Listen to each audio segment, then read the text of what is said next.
ऊपर गई है, ये ऊपर गई फिर नीचे आई, फिर ऊपर गई फिर जा सकती है सीरियल। तो आप 3 मिनट का टाइम फ्रेम लगा के बैठ जाएं। ठीक है, अब मार्केट को यहाँ तक जाने में कितना टाइम लगा, 3 मिनट, 3 मिनट, 6 मिनट, 9 मिनट। ठीक है, 9 से 10 मिनट लगे ऊपर गई। अब 3 मिनट की हर कैंडल है।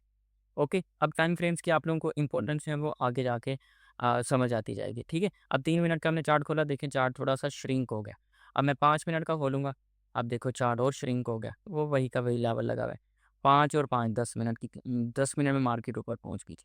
अब हर कैंडल कितने मिनट की होगी, 5 मिनट की, 3 मिनट 50 सेकंड बाद नई कैंडल बन जाएगी। अब 15 मिनट की, अब 15 मिनट की देख लो भाई, अरे भाई चार्ट और श्रिंक हो गया हमारे पास।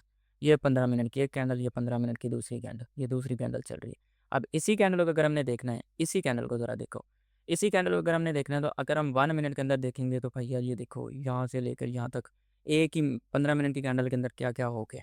ठीक है, रेड कैंडल भी बनी है, ग्रीन भी बनी है। लेकिन अगर यहाँ से लेके यहाँ तक, यहाँ से लेके इसको मैं ज़रा हाईलाइट कर दूँ, यहाँ से लेके यहाँ तक अगर हम इसको 15 मिनट में देखें तो देखो ये हमारे पास एक ही कैंडल है, ये वाली कैंडल। ठीक है, यहाँ पे वो वहाँ पे तो देखो रेड भी बनी हुई है, ग्रीन भी बनी हुई है, लेकिन यहाँ पे सिर्फ ग्रीन ही बनी हुई। समझ आ रही है ना, तो ये होते हैं हमारे पास time frame.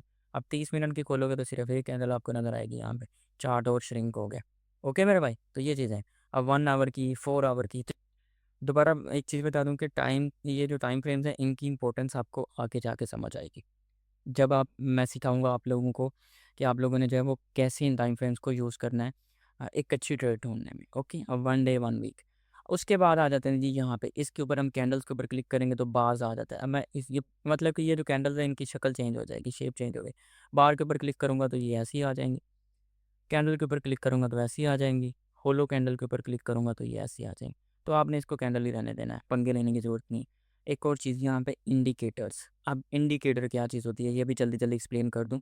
Indicator mean indication, indicator आपकी हेल्प करते हैं किसी भी ट्रेड को लेने में। अब बहुत ज़्यादा इंडिकेटर है, बहुत ज़्यादा ट्रेडर्स, बहुत ज़्यादा टिकटॉकर्स आपको दिखा रहे होंगे ये ले लो जी, ये ले लो, इतने में मिलेगा, ये ले लो, ये हो गया वो हो गया, फजूल चीज़ें, कुछ भी नहीं चाहिए आप लोग। एक ही इंडिकेटर मेरे भाई काफ़ी है, जब आप चीज़ें सीख जाएंगे ना आपको समझ आ जाएगी। ये देख लो मेरे पास फेवरेट में कौन सा वॉल्यूम ऐड है, सिर्फ volume, most important indicator volume. इसके अलावा एक और इंडिकेटर है RSI, उसका भी यूज़ होता है लेकिन मैं उसका नहीं करता। तो कहने का मतलब ये है, जब आप चीज़ें सीख जाएंगे तो आपके लिए चीज़ें ईजी होती जाएंगी। ठीक है, आप इंडिकेटर का समझ आ गई, जो आपको इंडिकेशन देता है, आपकी हेल्प करता है। ठीक है, ट्रेड लेने में इंडिकेटर यहाँ पे हो जाते हैं। तो इसको आप जो है वो यहाँ पे आएंगे, जो भी इंडिकेटर लगाना चाहते हैं यहाँ पे सर्च करेंगे, जैसे कि वॉल्यूम सर्च करेंगे आ जाएगा, लगाएंगे तो आप लोगों के पास यहाँ पे इंडिकेटर लग जाएगा।